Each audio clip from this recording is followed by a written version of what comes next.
আসসালামু আলাইকুম এভরিওয়ান। বিজিবির নতুন একটি সার্কুলার প্রকাশিত হয়েছে। আজকের এই ভিডিওর মাধ্যমে আমরা বিস্তারিত জানার চেষ্টা করব। আপনারা যারা অষ্টম শ্রেণী পাস করছেন তারা কিন্তু চাইলে এখানে সকল জেলার প্রার্থীগণ অ্যাপ্লিকেশন করতে পারবেন। তো বন্ধুরা, এখানে অ্যাপ্লিকেশন করতে হলে আপনাদের শিক্ষাগত যোগ্যতার কি প্রয়োজন হবে, কবে থেকে অ্যাপ্লিকেশন শুরু হবে, কবে অ্যাপ্লিকেশনের শেষ তারিখ, এখানে অ্যাপ্লিকেশন করতে হলে আপনাদের টোটাল কত টাকা ফ্রি প্রয়োজন হবে, আজকের এই ভিডিওতে আমি বিস্তারিত আলোচনা করব।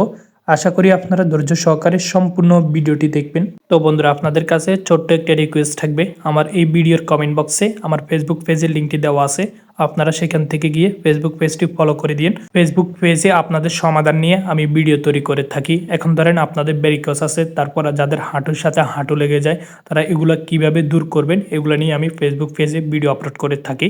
তো আপনারা সেখান থেকে গিয়ে ফেসবুক পেজটি ফলো করে দিবেন। তো বন্ধুরা, বীরশ্রেষ্ঠ মুন্সি আব্দুর রউফ পাবলিক কলেজ এটি সম্পূর্ণ বিজিবি কর্তৃক পরিচালিত। তো আপনারা কোন কোন পদে অ্যাপ্লিকেশন করতে পারবেন এখন আমি এই বিষয় নিয়ে বিস্তারিত আলোচনা করব। তো বন্ধুরা, এখানে 4 নম্বর যে পদটি আছে সেটি হচ্ছে খণ্ডকালীন পরিবহন সহায়ক। এখানে আপনাদের মাসিক বেতন হবে 12,000 টাকা। আপনি যদি অষ্টম শ্রেণী পাস করে থাকেন তাহলে এখানে অ্যাপ্লিকেশন করতে পারবেন।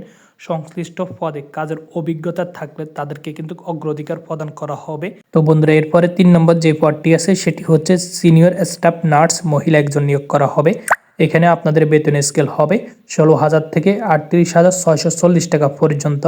তো বন্ধুরা, এখানে অ্যাপ্লিকেশন করতে হলে আপনাদের শিক্ষাগত যোগ্যতা কি প্রয়োজন হবে, diploma in nursing midwifery Bangladesh nursing council কর্তৃক রেজিস্ট্রেশন হতে স্বীকৃত প্রতিষ্ঠানের পেশাগত অভিজ্ঞতা প্রার্থীদেরকে অগ্রাধিকার দেওয়া হবে। তো বন্ধুরা, এরপরে হচ্ছে 2 নম্বর যে পদটি আছে সেটি হচ্ছে সিনিয়র শিক্ষক হিসাব বিজ্ঞান একজন ও গণিতের জন্য একজন। এখানে আপনাদের বেতন স্কেল হবে 16,000 থেকে 38,640 টাকা পর্যন্ত। তো এখানে অ্যাপ্লিকেশন করতে হলে আপনাদের শিক্ষাগত যোগ্যতা কি প্রয়োজন হবে, স্বীকৃত বিশ্ববিদ্যালয় থেকে সংশ্লিষ্ট বিষয়সহ দ্বিতীয় শ্রেণী স্নাতক ও বিএড অথবা স্নাতকোত্তর ডিগ্রি সমানের ডিগ্রি থাকতে হবে, তাহলে আপনারা এখানে অ্যাপ্লিকেশন করতে পারবেন। তো বন্ধুরা, 1 নম্বর যে পদটি আসে সেটি হচ্ছে প্রভাষক মনোবিজ্ঞানের জন্য একজন, সমাজবিজ্ঞানের জন্য একজন। এখানে আপনাদের বেতন স্কেল হবে 22,000 থেকে 53,060 টাকা পর্যন্ত।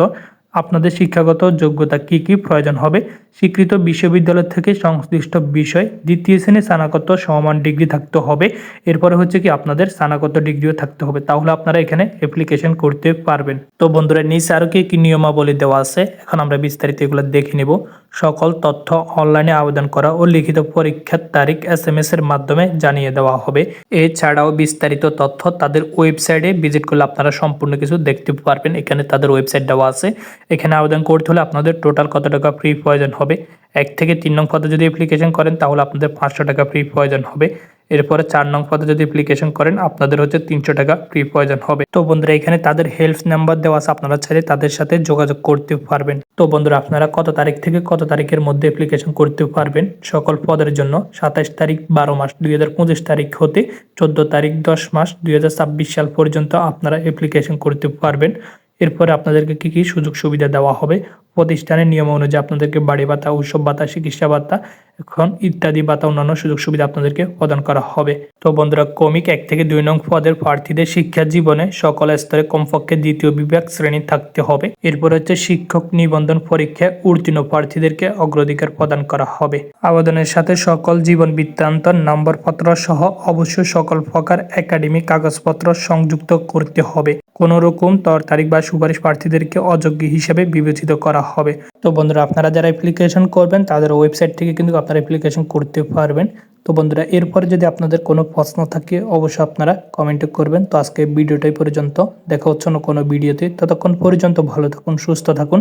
সবাইকে জানাই আসসালামু আলাইকুম।